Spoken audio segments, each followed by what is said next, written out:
El Evangelio para los inconversos.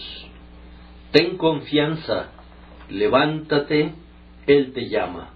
Marcos 10:49. Queremos que estos servicios abiertos a todo público sean puramente evangelísticos, como ustedes comprenderán. Sin duda tenemos entre nosotros a un gran número de creyentes, muchos de ellos bien establecidos en la fe, a quienes les gustaría oír una exposición de doctrina, la interpretación de un tipo o un símbolo apocalíptico desentrañado, pero realmente no puedo dirigirme a ellos esta noche. Me siento un poco como Lutero cuando predicaba ante una congregación mixta. Decía, hasta donde me acuerdo, palabras como: veo en la iglesia al doctor Justus Jonas y a Melanchthon y a otros eruditos doctores. Ahora bien, si predico para la edificación de ellos, ¿qué va a suceder con el resto? Por consiguiente, con permiso de ellos, voy a olvidar que está entre nosotros el doctor Jonas y voy a predicar a la multitud. Así debo hacerlo en esta buena hora, pidiéndoles a aquellos de ustedes que han adelantado en la vida divina, que unan sus oraciones a la mía, para que suban de manera continua, para que la palabra del Evangelio pueda ser bendecida para los inconversos. Queridos amigos, hay muchos de ustedes que han estado oyendo durante muchos años la proclamación del Evangelio en la línea divisoria, casi junto a la tierra de Emanuel, pero no del todo, que deseo profundamente que esta noche sea el tiempo de su decisión para el Salvador. Que ya no sigan siendo solo oidores, sino que ya sean creyentes sin demora, y después hacedores de la palabra. Hay caballeros en Inglaterra que se pueden dar el lujo de conducir un gran carruaje de 4 caballos de pueblo en pueblo sin llevar a nadie, realizando sus viajes simplemente como pasatiempo. Pero yo no soy capaz, ni tengo el deseo de hacer algo parecido. A menos que tenga mi carruaje cargado con pasajeros que van al cielo, preferiría que nunca se pusiera en marcha y que mi equipo estuviera detenido en el establo. Debemos llevar almas al cielo, pues nuestro llamado es de arriba y nuestro tiempo es demasiado precioso para ser desperdiciado en la simple pretensión de hacer el bien. No podemos jugar a predicar. Predicamos para la eternidad. No podemos sentirnos satisfechos tan solo predicando sermones a multitudes de personas indiferentes o a las más atentas muchedumbres. Aunque nos den la bienvenida con sonrisas al iniciar y nos saluden con beneplácito al terminar, no estamos contentos a menos que Jesús traiga la salvación por nuestro medio. Nuestro deseo es que se engrandezca la gracia y que los pecadores sean salvados. Solían burlarse del tabernáculo de Moorfields y del que está en Tottenham Court Road, llamándolos las trampas de almas del señor Whitfield. Un nombre muy excelente para un lugar de adoración.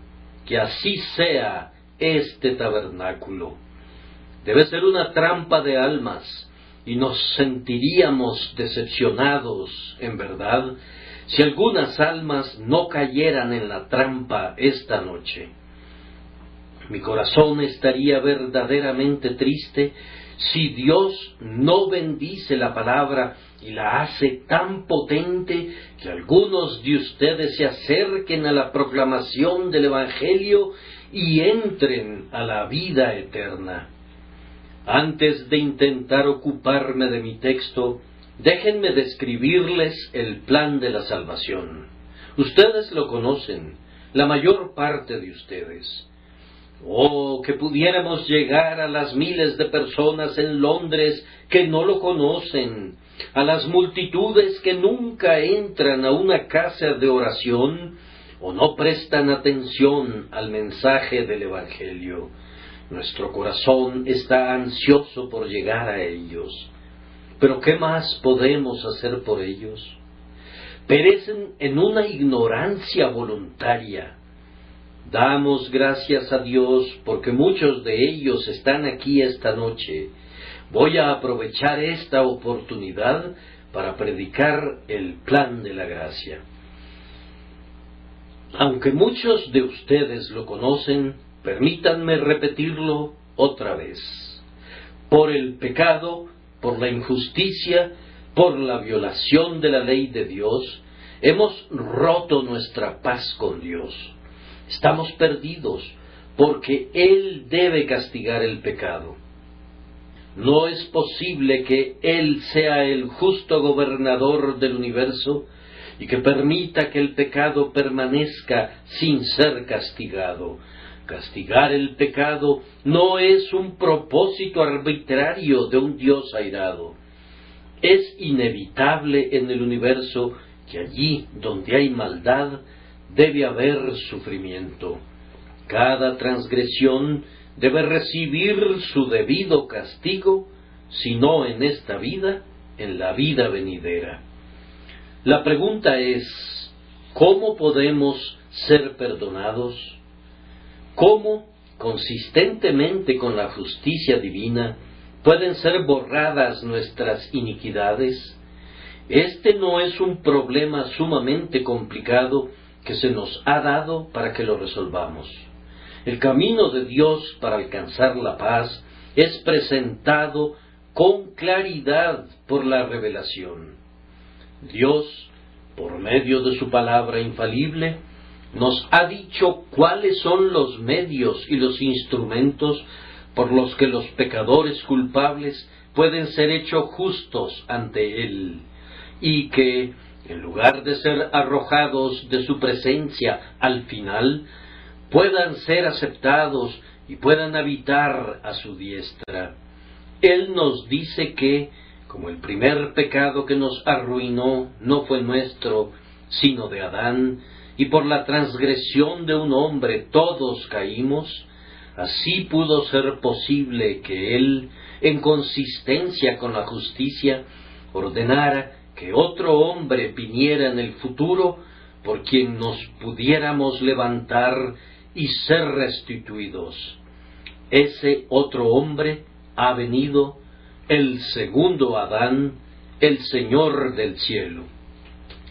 Pero la tarea de levantar fue mucho más dura que la de derribar. Un simple hombre pudo arruinarnos, pero un simple hombre no podía redimirnos ni rescatarnos. Por consiguiente, Dios mismo, el siempre bendito, se vistió a sí mismo con la naturaleza del hombre, nació de una mujer, durmió en el pesebre de Belén, vivió aquí en la tierra una vida de humillación y de abnegación, y por último tomó sobre sí mismo los pecados de los hombres en una carga monumental. Así como la fábula de Atlas, que dice que llevaba al mundo sobre sus hombros, así Él tomó sobre sí el pecado y la culpa y los cargó en su propio cuerpo en el madero. En la cruz Jesús colgó como el sustituto por toda nuestra raza que creerá en Él alguna vez, y en ese lugar y en ese momento, por su sufrimiento, quitó toda la transgresión e iniquidad de los creyentes, de manera que ahora podemos predicar a toda la humanidad, diciendo: todo aquel que en Él cree no se pierde, el que cree en el Hijo de Dios tiene vida eterna. Cuando van a una ciudad en el extranjero por primera vez y se quedan en un hotel, Puede ser que se pierdan cuando salen y no puedan regresar con la facilidad que quisieran. Por consiguiente, es generalmente recomendable que los viajeros aprendan las principales calles de cada ciudad que visitan. En Roma llegamos a conocer el sentido en que corre la calle de Corso, y cuando tuvimos una idea de la ubicación de esta calle tan principal, poco a poco fuimos capaces de hallar nuestro camino a través de la ciudad. Ahora bien, la calle principal del Evangelio es la sustitución. Al que no conoció pecado, por nosotros Dios le hizo pecado, para que nosotros fuéramos hechos justicia de Dios en él. La calle principal del Evangelio corre en forma de cruz. Síganla, y en poco tiempo sabrán las entradas y salidas de las otras grandes calles. Esta es la calle principal de la ciudad de la gracia. Cristo nos redimió de la maldición de la ley al hacerse maldición por nosotros. Cristo tomó nuestro lugar y sufrió para que nosotros no sufriéramos. Él murió, el justo por los injustos, para llevarnos a Dios. Quien cree en Cristo es salvado del poder de condenación del pecado y librado de la ira venidera. Consideren este hecho en toda su anchura y longitud, y nunca duden de él, y tendrán la llave del Evangelio. Digo, pues, que quien confía su alma al Señor Jesucristo, descansando en ese sacrificio que Él ofreció, y en esa muerte que Él soportó, es salvo. Que no lo dude. Está la palabra de Dios como base. Que lo crea y que se goce en ello. El que cree en Él no es condenado, porque, como Moisés levantó la serpiente en el desierto, así es necesario que el Hijo del Hombre sea levantado, para que todo aquel que cree en Él tenga vida eterna. Una confianza en el Señor Jesús, simple como la de un niño, da al alma que está llena de confianza salvación inmediata y completa. Bien, esa es la calle principal de la ciudad. La pregunta es cómo entrar en ella. Yo deseo de todo corazón y espero devotamente ser el medio de conducir a algunos hombres allí con la ayuda de Dios. Que el Espíritu Santo dé testimonio de la verdad y la convierte en poder de Dios para salvación. Nuestro texto dice: ten confianza, levántate, Él te llama. Nuestro primer punto es que algunos que buscan a Cristo necesitan gran consuelo. En segundo lugar, su mejor consuelo está en el hecho que Jesús los llama. Pero, en tercer lugar, si aceptan el consuelo de esa llamada, los anima a una acción inmediata. Levántate, ten confianza, Él te llama. Primero, pues, muchas personas que realmente buscan al Salvador necesitan gran consuelo. Sé que hay aquí, esta noche, muchas de esas personas. Ustedes anhelan la vida eterna. Dios ha implantado en ustedes un deseo de ser reconciliados con Él, pero necesitan ser animados, porque ustedes se afanan bajo una especie de temor indefinido que estas cosas buenas no son para ustedes. En parte su conciencia de ustedes, en parte su falta de fe, y en parte Satanás. Estos tres juntos se han juntado para arrojar una niebla sobre ustedes, y ustedes realmente piensan que no pueden ser perdonados. Ustedes no lo pondrían exactamente en esos términos, pero así es el rumbo de sus pensamientos. Tienen ustedes una vaga idea de que hay muchas buenas personas santas que serán salvas, y ciertamente que hay algunos grandes transgresores que serán salvos, pero no piensan que ustedes puedan serlo. Oh, que yo pudiera destruir ese incrédulo pensamiento. Hay salvación, hay misericordia, hay perdón, y es gratuito para cada alma que quiera venir y tomarlos. Es sin ningún costo, como el aire que respiran, o como el agua saltarina de esa fuente. El que quiera, tome del agua de vida gratuitamente. Ustedes están equivocados en todas esas reflexiones sombrías. Ustedes escriben cosas amargas contra ustedes mismos, pero Dios no las ha escrito. ¿Qué pasaría si cobraran ánimo y tuvieran una esperanza? Tal vez pueda yo encontrar vida eterna esta noche. Tal vez pueda salir esta noche de esta casa liberado de la carga de mi pecado.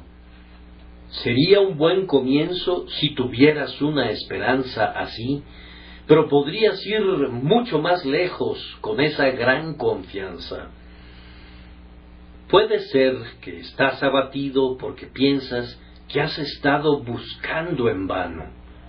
Tú, joven, comenzaste a orar hace unos cuantos meses y me da gusto oírlo. Pero todavía no has obtenido la paz. No dejes de orar. Sé que estás desanimado, pero no dejes de buscar. Yo mismo fui durante muchos meses un serio buscador de Dios por medio de la oración. Pensaba que por la oración importuna debía encontrar perdón. No entendía que Él había dicho: cree en el Señor Jesús y serás salvo. Así que me puse a trabajar orando. Sin embargo, estoy agradecido que no cesé de orar, aunque a menudo parecía que desperdiciaba mis palabras y gastaba mis lágrimas en vano. No te desalientes. Este ciego no fue escuchado al principio, aunque gritaba con fuerza. Tuvo que gritar por su vista repetidas veces, aumentando su vehemencia cada vez. No te dejes llevar por la desesperación. Puede haber retrasos, pero nunca habrá una negativa para aquellos que claman verdaderamente. Ten consuelo. Continúa, querido corazón, continúa y vas a encontrar la paz y el consuelo. Tal vez también están tristes porque hay muchos alrededor de ustedes que los desaniman. Les dicen que no hay nada en la religión. ¿Cómo podrían saberlo? El suyo es un extraño apasionamiento. Hay muchos individuos en el mundo que son considerados honestos en los negocios. ¿Ustedes les aceptarían sus firmas? ¿Confiarían en su palabra en relación a las cosas que venden? Y, sin embargo, cuando esas buenas personas comienzan a decir que están conscientes de una vida nueva dentro de ellos, que han descubierto que Dios es real y espiritual, y que han recibido un espíritu que habita dentro de ellos, o que tienen comunión con Dios, al instante mucha gente dice que eso no es verdad, de hecho llamándolos mentirosos. ¿Y por qué no es cierto? ¿En qué se basan para desacreditarlos? Simplemente porque esa gente que mencionamos dice que ellos nunca han sentido algo así. Pero si hubiera un mundo lleno de gente ciega, y entre ellos unas cuantas personas bendecidas con la vista, cuyos ojos hubieran sido abiertos, si éstos comenzaran a hablar de la luz del sol y del color, todos los ciegos podrían decir: eso no es verdad. ¿Por qué? Porque nosotros nunca hemos visto la luz del sol o el color. ¿Acaso eso prueba que no es verdad? Aunque ustedes no posean la facultad de la visión, otros sí la tienen. Si esos hombres son honestos en otras cosas, tienen tanto derecho de ser creídos en este asunto como en los demás. Afirmamos solemnemente que hay algo real en la religión. No es solamente un credo, es una vida. Los regenerados pertenecen a una nueva creación. Si algún hombre está en Cristo, él es una nueva criatura con nuevas facultades y nuevos poderes, de manera que es introducido en un mundo completamente nuevo. Entonces, no les crean a aquellos que les dicen que no hay nada en ello, porque ellos no saben y por consiguiente no son testigos aceptables. No pueden atestiguar nada, sino solamente el hecho de que no participan del secreto. El hombre llevado a juicio por un asesinato y contra quien se presentaron 6 testigos, dijo que no debía ser condenado porque él podría traer 60 testigos que vieron que no lo hizo. Por supuesto que podía, y de esa manera podríamos traer 60,000 personas que dijeran que no hay vida espiritual porque ellos nunca la han sentido. ¿Qué prueba eso? Solamente prueba que ellos no saben nada de eso. Pero si traen a unos cuantos, aunque solo sean unos cuantos hombres rectos, honestos, de mente sencilla, a quienes ustedes les creerían en otras cosas, ustedes están obligados a aceptar su testimonio acerca de esto. Hay algo real en la fe en Jesús. Hay una paz que sobrepasa todo conocimiento y que es obtenida por medio del perdón del pecado. Hay un nuevo nacimiento y nosotros lo hemos sentido. Hay una nueva vida y nosotros la disfrutamos. Hay una alegría que salta por encima de los estrechos límites terrenales.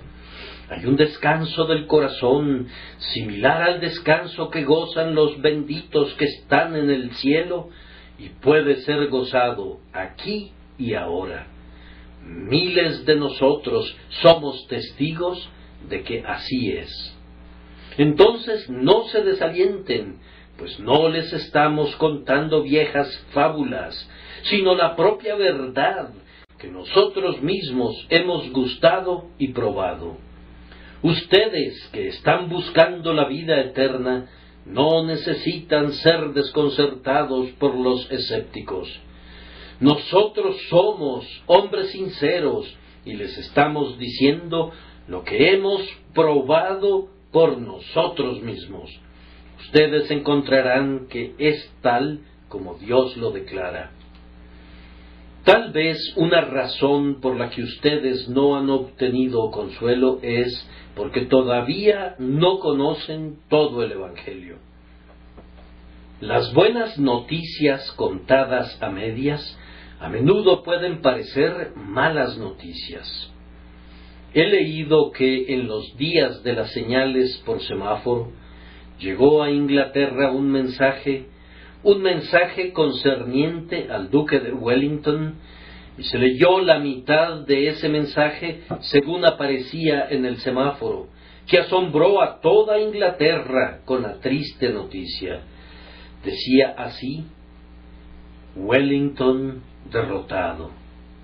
Todos se afligieron cuando lo leyeron, pero sucedió que no habían visto todo el mensaje.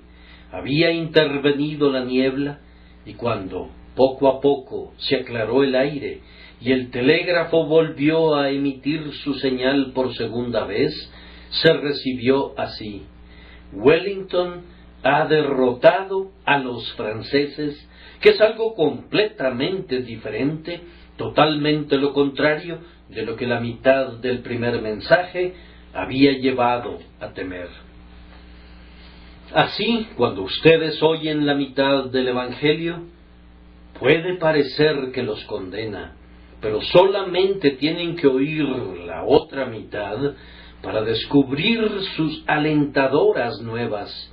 Yo diría, sean diligentes oyendo el Evangelio, sean diligentes escudriñando en el libro sagrado que Dios nos ha dado, y cuando conozcan la verdad más plenamente, encontrarán que la fe viene a ustedes por oír y entender la palabra de Dios. Dejen a esos ministros que predican solo una porción del Evangelio y traten de conocer todo el mensaje de amor, y por la enseñanza del Espíritu Santo pronto perderán sus temores. ¿No piensan ustedes que algunas personas que buscan no encuentran el consuelo porque se olvidan de que Jesucristo está vivo? El Cristo de la Iglesia de Roma siempre es visto en una de dos posiciones: o como un bebé en los brazos de su madre, o muerto. Ese es el Cristo de Roma, pero nuestro Cristo está vivo. Jesús, una vez resucitado de entre los muertos, ya no muere. En Turín se me pidió que, junto con otros, solicitara ver el sudario con el que se sepultó al Salvador. Debo confesar que no tenía la suficiente fe para creer en el sudario, ni tenía la suficiente curiosidad para querer ver el lienzo ficticio. Para mí era un objeto sin valor, aun si supiera que era genuino. Nuestro Señor ha dejado su sudario y sepulcro y vive en el cielo. Esta noche vive de tal manera que un suspiro de ustedes lo alcanzará, una lágrima lo encontrará, un deseo del corazón lo traerá hacia ustedes. Tan solo búsquenlo como un Salvador que vive y que los ama, y pongan su confianza en Él, que se levantó de entre los muertos para ya nunca morir, y el consuelo vendrá a su espíritu. Yo confío que así será. Tal vez también ustedes tienen la idea de que la conversión es algo terrible. Una joven se me acercó el otro día, después del servicio, para preguntarme si realmente era cierto lo que había dicho cuando expuse que el que creía en Jesucristo era salvo en ese instante. Sí, le dije, y le di la cita de las Escrituras para eso. Oh, me dijo, mi abuelo me contó que cuando encontró la religión le tomó 6 meses y que casi lo tuvieron que poner en un asilo de locos. Estaba en un estado de ánimo espantoso. Bien, respondí. Eso sucede algunas veces, pero su angustia no lo salvó. Eso era simplemente su conciencia y Satanás que se unieron para mantenerlo lejos de Cristo. Cuando fue salvo, no fue por sus profundos sentimientos, fue por creer en Jesucristo. Luego procedí a presentarle a Cristo como nuestra única base de esperanza en oposición a los sentimientos internos. Ya veo, dijo ella, y me gocé al observar la luz brillante que pasó sobre su rostro, un relámpago de luz celestial que con frecuencia he visto en el rostro de quienes han creído en Jesucristo, cuando la paz inunda su alma hasta el borde e ilumina el semblante con una transfiguración menor. Así es, tienes solamente que confiar en Cristo y está hecho. Pero tienes miedo. ¿No han oído hablar alguna vez del hombre que perdió su camino una noche y llegó al borde de un precipicio? Así lo creyó él, y se cayó, y se agarró de un viejo árbol, colgándose de él, aferrándose a su frágil apoyo con toda su fuerza, pues sentía que se haría pedazos si se caía. Allí estuvo colgando hasta que cayó en un estado de febril desesperación, y ya no pudieron sostenerlo sus manos. Por fin cayó unos cuantos centímetros nada más, en una suave cama de musgos en la que descansó, sin ninguna herida y completamente a salvo. Ahora bien, hay muchos que piensan que los espera una destrucción segura si confiesan su pecado y ponen todo en las manos de Dios. Es un temor vano. Renuncien a todo sostén que no sea Cristo y déjense caer. Será suave y musgoso el terreno que los reciba. Jesucristo, por su amor y por la eficacia de su preciosa sangre, te dará de inmediato descanso y paz. Déjense caer ahora. Suéltense de inmediato. Esta es la mayor parte de la fe, el renunciar a cualquier otro apoyo para caer únicamente en Cristo. Esa caída les traerá la salvación. Ahora, en segundo lugar, el más grande consuelo que puedo concebir es el que es transmitido en el texto. Es este: ten confianza, levántate, Él te llama. Una buena palabra para el ciego, porque él sabía que Jesús no lo estaba llamando para burlarse de él, y que él no dijo, ven aquí, para simplemente decirle, tus ojos no pueden ser abiertos. Jesús no lo llamó para jugar con él y luego despedirlo desilusionado. Los llamados de Cristo son llamados honestos y garantizan bendición para aquellos que los aceptan. Ahora, queridos amigos, hay dos llamados mencionados en la Escritura. El primero es el llamado general del Evangelio y el otro es el llamado eficaz, el llamado personal por el que los hombres son salvos. El llamado general universal debería traer un gran consuelo a cualquier alma que busque a Dios. En la palabra de Dios, tú, querido oyente, eres llamado para venir a Cristo. Sí, tú. ¿Por qué lo sé? Porque cuando Jesús dio la comisión a sus discípulos, dijo, id por todo el mundo y predicad el Evangelio a toda criatura. Eres una criatura, ¿no es cierto? Bien, entonces debes ser incluido en ese grupo. Debemos predicarte el Evangelio a ti. Y entonces, otra vez, fiel es esta palabra y digna de toda aceptación, que Cristo Jesús vino al mundo para salvar a los pecadores. Tú eres pecador, ¿no es cierto? ¿No lo admites? Sí. Muy bien, entonces, de acuerdo al texto, esa frase fiel debe dirigirse a ti. Y tú, querido amigo que buscas, sientes una carga sobre tu alma, ¿no es cierto? Estás trabajando duro para obtener la salvación. Por consiguiente, la llamada del Evangelio debe dirigirse a ti.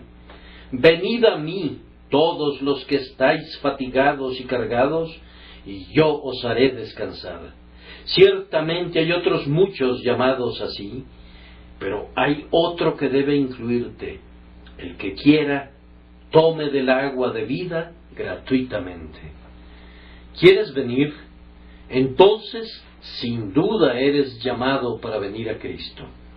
¿No debería consolarte ese hecho?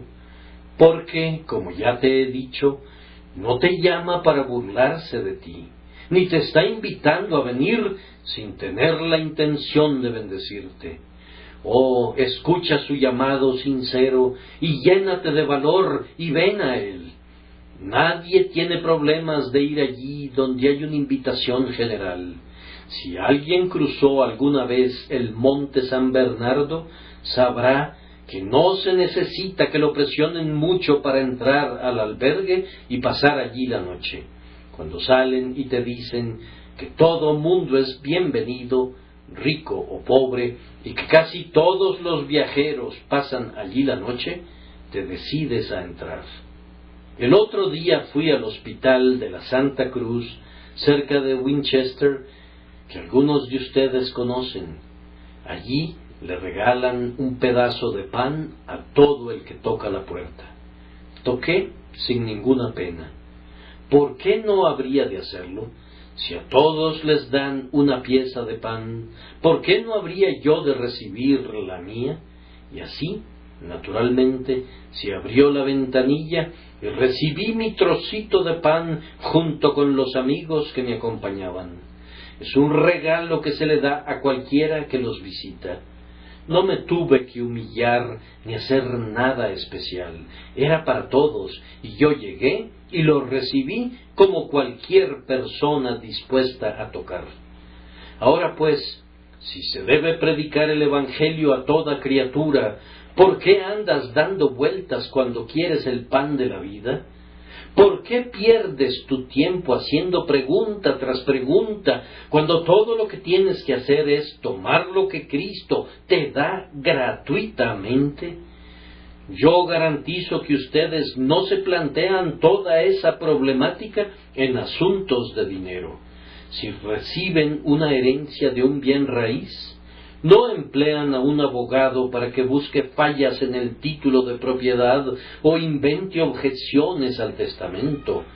¿Por qué, pues, los hombres plantean dificultades en contra de su propia salvación, en lugar de aceptar alegremente lo que la infinita misericordia de Dios proporciona tan libremente para todos los que con corazones quebrantados y mentes deseosas están listos para tomar lo que Dios, el siempre bondadoso, tiene a bien dar? La invitación es muy grande y se debe hacer notar algo en relación a ella. Nunca nadie ha sido rechazado todavía. Hay una institución muy conocida en Londres que ostenta en la fachada de su edificio: ningún muchacho pobre ha sido rechazado. Podemos muy bien poner esto sobre la gran casa de misericordia de Cristo: ninguna alma necesitada ha sido rechazada alguna vez. Me puedo imaginar a dos muchachos parados enfrente de la institución del doctor Barnardo, y que uno le dice al otro: ¿podemos nosotros entrar aquí? Sí, dice el otro, pienso que sí podemos. ¿Acaso no somos pobres? Mira, mi ropa ya no sirve y no tengo un centavo en el mundo, y soy huérfano. Dormí bajo un arco anoche. Soy un muchacho muy pobre, sin lugar a dudas. Solo puedo suponer que el otro podría decir con jactancia: no soy indigente, yo no. Puedo ganar mi sustento en cualquier día y tengo dinero en mi bolsillo.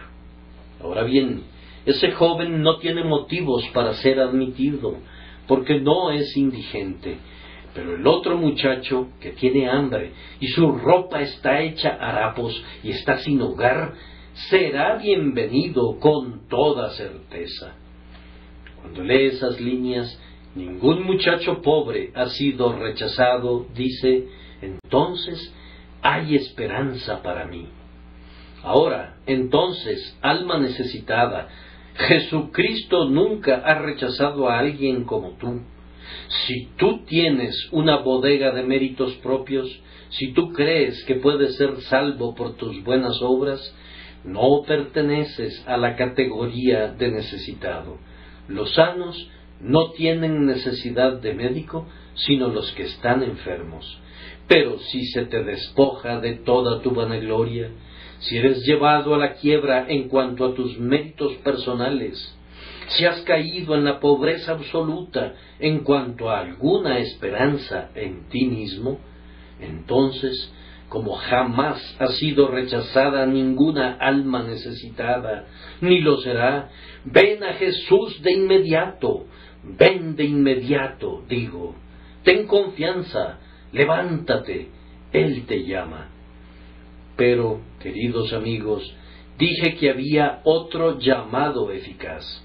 Ese llamado el Espíritu Santo lo dirige a individuos, y cuando viene no es resistido, o si es resistido por algún tiempo, al fin se rinden, de manera que el hombre es obligado a venir. Oh Espíritu Santo, haz ese llamado esta noche. Había 2 hermanos pescando, y Jesús les dijo: síganme. Abandonaron sus redes y lo siguieron. Mateo estaba sentado al banco de los tributos públicos, cobrando los impuestos, con su pluma tras la oreja y sus libros de contabilidad frente a él. Jesús le dijo: sígueme. Mateo se levantó y lo siguió inmediatamente. Ese hombrecito, el cobrador de impuestos, se había trepado a un árbol porque, siendo de pequeña estatura, no podía ver por encima de las cabezas de la multitud. Cuando veía hacia abajo, entre las ramas frondosas, el Señor se detuvo al pie del árbol y le dijo: Zaqueo, date prisa, desciende, porque hoy es necesario que me quede en tu casa. Y Zaqueo bajó. ¿Qué otra cosa podía hacer? El Espíritu de Dios había hecho el llamado eficaz, y Cristo estaba en la casa de ese hombre poco tiempo después, y el hombre dio abundante evidencia de un cambio en su corazón. Oh, quiere el Espíritu Eterno hablar de esa manera a algunos aquí presentes, para que se rindan de inmediato y sigan a Jesucristo. Ese llamado, donde quiera que venga, derrama una dulce suavidad sobre el alma. El hombre no lo puede comprender, pero se siente muy diferente de como se sentía antes. La dureza de hierro de su cuello se ha ido. La piedra fría dentro de su pecho se ha derretido en carne. Ahora escucha el Evangelio que alguna vez despreció. Al escuchar, piensa, y es una gran cosa conseguir que un hombre piense acerca de sí mismo, de su Dios, la eternidad, el cielo, el infierno, el Redentor. Conforme piensa, ve su vida bajo una luz diferente. Percibe que ha habido pecado en ella, mucho más pecado del que pensó que podría haber allí. Y conforme ve su pecado, se lamenta por su causa. Casi quisiera no haber nacido nunca, para no haber transgredido como lo ha hecho. Su corazón se suaviza bajo la influencia de la ley de Dios. Hacia un lado su orgullosa arrogancia y confiesa que está lleno de transgresión y pecado.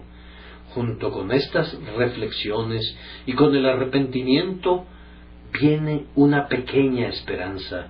Percibe que hay una salvación que vale la pena tener y se pregunta, ¿por qué no podría tenerla? Luego viene la fe.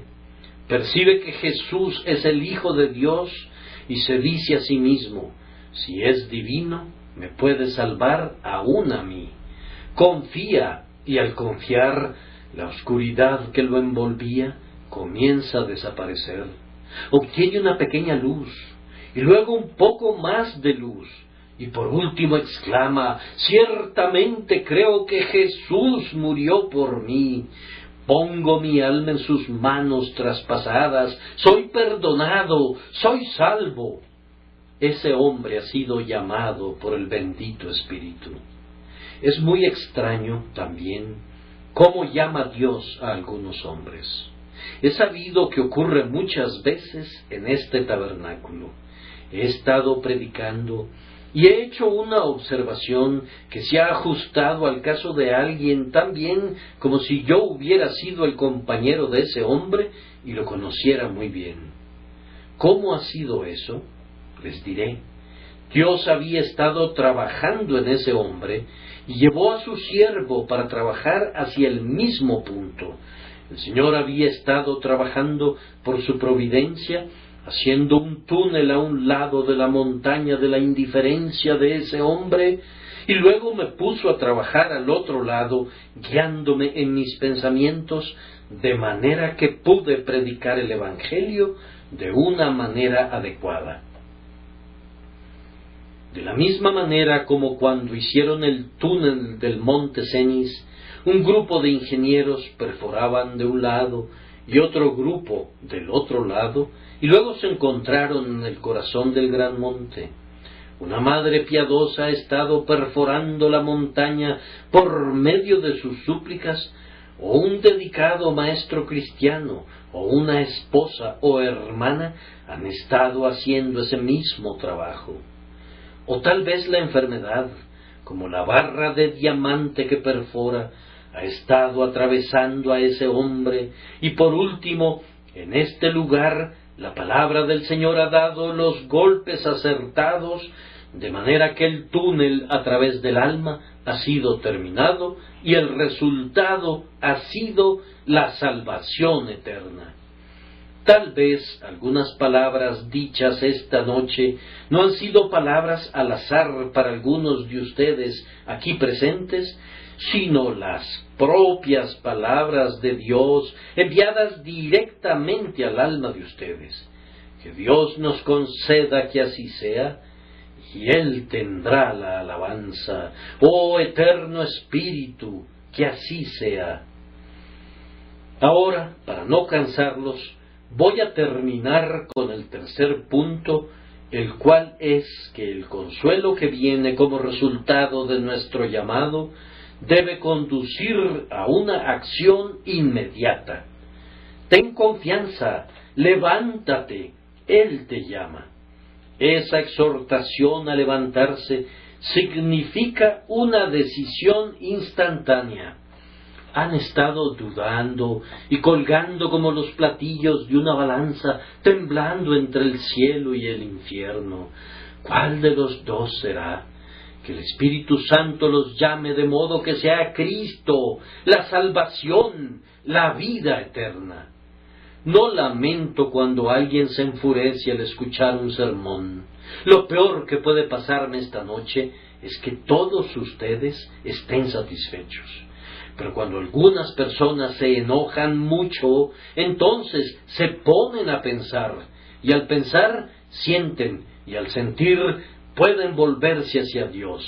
A pesar de su enojo, volverán otra vez. El anzuelo está en las mandíbulas de ese hombre. Tendremos ese pez. Dejemos que jale el cordel más y más. De todos modos lo sujetará. Dejémoslo que juegue. Lo tendremos muy pronto de regreso otra vez. Tengamos lista la red para traerlo a tierra. No hay nada mejor para algunos hombres que excitar su antagonismo contra el Evangelio por un tiempo. La verdad les ha llegado al corazón, está trabajando en ellos, y confiamos que muy pronto el bendito trabajo será completado y el alma será salva. Este es nuestro objetivo. Levántate, dice el texto, es decir, no permitas que permanezca como una pregunta, ¿será o no será? Sino decídete esta noche, sí será. Por la gracia de Dios seré un cristiano. Por la gracia de Dios, si puedo tener salvación, la tendré. No les pido que lleguen a esa decisión por el simple hecho de tomar una decisión, que adopten cordialmente y luego olviden a la ligera, sino que pido la gracia de Dios para que los lleve a decir con todo su corazón, sí será. Ay, muchos de ustedes vienen y van, oyen y oyen sin provecho, porque todo termina en oír y nunca se convierte en una decisión. Demasiados de nuestros oyentes regulares aún permanecen inconversos, aunque algunos oyentes ocasionales han sido salvos.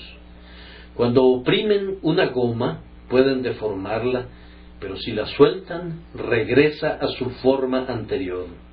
Hay multitudes de oyentes de ese tipo, muy impresionables, pero rápidamente regresan a sus viejos gustos y hábitos. Pero encontramos otras personas que parecen ser tan duras como un pedernal. He observado a algunos que han estado sentados en el pasillo, mordiéndose los labios, que nunca han tenido la intención de creer en el Evangelio y que sin embargo, con un golpe del martillo del Señor, sus corazones se han sacudido inmediatamente. La armadura de su resistencia y la malla del desafío se han roto por completo y han resultado ser después los más sinceros y fervorosos de los cristianos conversos. Es una desafortunada condición de ser impresionable esa que termina en indecisión. Aquellos que muestran ese carácter elástico pretenden ser rectos, pero se las arreglan para permanecer en la maldad. Intentan ir al cielo, pero ¡ay! Poca esperanza hay que alcancen la ciudad de los bienaventurados. Las probabilidades están contra eso. Han pasado tantos años dando largas y posponiendo que su indecisión se ha vuelto crónica y los ata a sus pecados. Después de las muchas estaciones en las que las bellas hojas han defraudado la esperanza de dulces frutos, nuestro desaliento es, así lo tememos, el heraldo de su desesperación. Parece haber tan poca probabilidad de que alguna vez se decidan por Dios y por su Cristo, que escasamente esperamos con mucho temblor. Quiera Dios que no sea así. Oh, queridos amigos, les ruego que escuchen el texto, tengan confianza, Él los llama, levántense. Levántense a algo más que una decisión, levántense a una resolución. Todos ustedes han oído de la pobre mujer que no había logrado que le hiciera justicia el juez. Se lo pidió muchas veces, pero él no quería escucharla. Por último, ella se decidió a presionarlo para que él le prestara atención. Así que se presentó en la corte el primer día. Tan pronto como llegó el juez, se levantó y dijo: «Señor, ¿no te he dicho que no me molestes?» «Pero, señor», exclamó otra vez, «te digo que te sientes». Ella se sienta, pero antes de que se levante la sesión, dice: «No puedo tener una audiencia, no te puedo atender ahora, buena mujer». Pero cuando el juez sale de la corte para irse a su casa, allí está ella de pie junto a la ventana del carruaje, diciéndole: «¿Cuándo va a oír mi caso? Mis pobres niños están muriendo de hambre». Va a casa del juez y toca en horas inoportunas. «¿Quién es?», pregunta el juez, y le dicen: «Es esa pobre mujer que quiere que se le atienda su caso. Les ordena que la quiten de su puerta». Se va ella a su casa, triste pero firme, y a la mañana siguiente está en la corte otra vez. El injusto juez les había ordenado a sus ujieres que no la dejaran entrar, pero ella de alguna manera logró entrar, y lo primero que se escucha es esa voz aguda: «Señor, ¿me va a escuchar?», hasta que por fin él se cansa y dice: «Aunque no temo a Dios ni me importa el hombre, sin embargo, como me molesta esa mujer, le haré justicia». Y le hace justicia a ella. Aunque el Dios justo no tiene parecido con un juez injusto, lo importuno de la viuda que prevaleció sobre las garras de ese ambiente tan poco promisorio te puede impulsar a orar incesantemente. Importuna al gran Dios como Cristo aconseja y recomienda con esa historia tan descriptiva. Reflexiona así: «No puedo perecer. Debo perecer si no tengo la salvación, y por consiguiente la tendré. Moriré al pie de la cruz, si así tiene que ser, pero la tendré». Hace algunos años tuve que dar una conferencia en el ayuntamiento de Glasgow. Llegué a la hora señalada para cumplir con mi compromiso, y el alcalde de Glasgow me acompañaba, pero resultó que el policía de la entrada Nos dijo que no podía permitirnos la entrada porque no teníamos boletos y él había recibido órdenes de no admitir a nadie sin boletos. Estábamos metidos en un problema. Entonces el señor alcalde le dijo: «Pero es que nos tienes que dejar entrar». Le respondió el policía que no podía, que no importaba quiénes fuéramos. Le respondí: «Él es el señor alcalde». Pero el policía nos dijo que él no sabía eso, ni le importaba quién era. Él no podía dejarnos pasar contra las instrucciones que le habían dado. Él había recibido esas órdenes del inspector de no dejar entrar a nadie y que estaba seguro que ningún señor alcalde querría que él desobedeciera esas órdenes. Entonces el señor alcalde le dijo: «Pero él es el señor Spurgeon. Tiene que dar su conferencia. Lo siento. Tengo órdenes y no entrará sin boleto». ¿Qué creen que hicimos? ¿Acaso aceptamos no por respuesta? De ninguna manera. Estábamos determinados a entrar.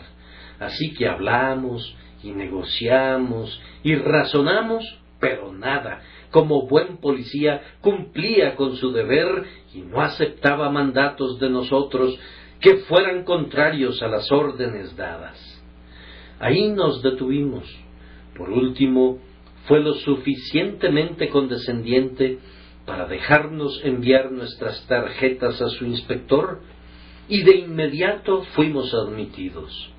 Ahora bien, si hubiéramos aceptado el no por respuesta y nos hubiéramos ido, al día de hoy tendría la fama de reunir a la gente y luego fallarle. No, sabía que tenía la autorización de entrar y estaba decidido a entrar, y entré. Ustedes deben hacer lo mismo, aunque el pecado te proscriba y la ley te denuncie, y el oficial de la justicia pudiera rechazarte y decir: «No puedes entrar, ningún pecador pasa por este camino».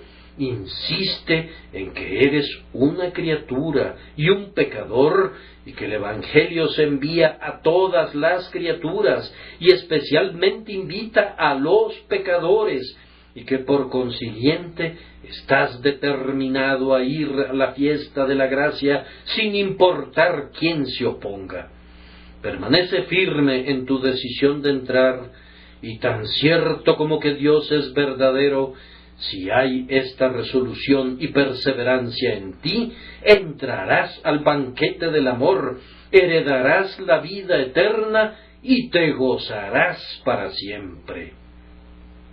Pero, queridos amigos, si llegan a esa decisión y a esa determinación, hay una cosa más, y es esta: arrojen lejos todo lo que les estorba para hallar la salvación. El pobre ciego arrojó su manto.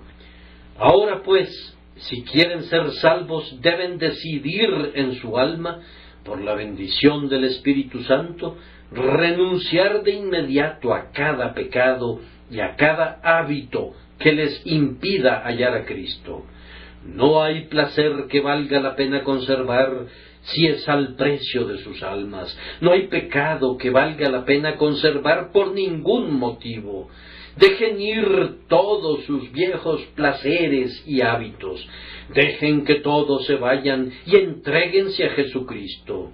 Cómo quisiera que muchos esta noche pudieran decidirse a decir: «Hay salvación en mí por creer, creo que la palabra de Dios es verdadera y tomo a Cristo por mío». Entréguense completamente a Cristo, no a medias, sin titubeos, sin detenerse ahora.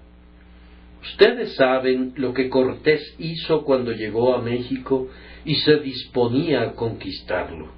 Los soldados que estaban con él eran pocos y estaban desmoralizados. Eran muchos los mexicanos y la empresa peligrosa.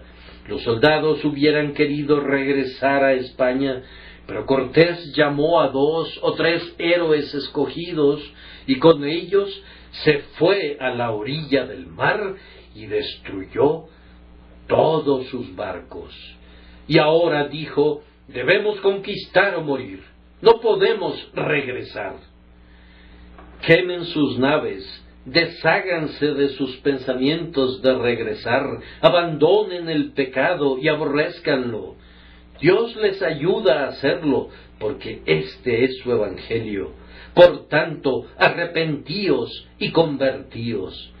Denle la espalda al pecado y crean en Jesucristo, y quemen las naves, y que ésta sea su resolución. Ya no habrá más regreso al pecado. Así les he dicho lo que debe hacerse, pero solo Dios puede hacer que ustedes lo hagan. Podemos conducir un caballo a la fuente, pero no podemos hacer que beba. Podemos colocar el plan de la salvación ante los hombres, pero no podemos inducirlos a aceptarlo, excepto solamente que, en respuesta a la oración, el Espíritu Eterno mueva las almas de los hombres. Se mueve sobre ustedes ahora. Estamos conscientes que se está incubando en ustedes en esta hora. No lo resistan, entréguense completamente a sus advertencias. Así como los juncos en el arroyo inclinan sus cabezas a la brisa que pasa, así inclínense ante los movimientos del Espíritu eternamente bendito. Que Él los ayude a hacerlo por Cristo. Amén.